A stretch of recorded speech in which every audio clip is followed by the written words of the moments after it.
Update tayo sa mga itlog ng pato. Disclaimer lang, hindi ako expert dito. First time ko rin lang gawin ito.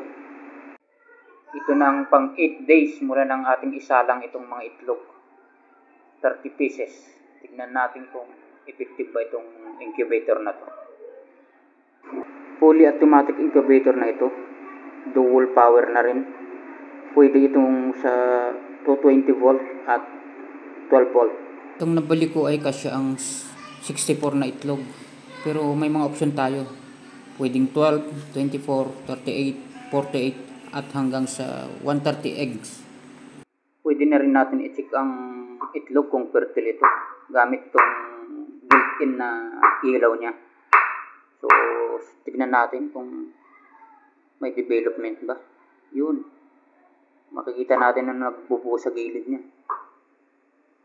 Ewan kung nakikita nyo, pero may mga liliit na mga ugat-ugat niya.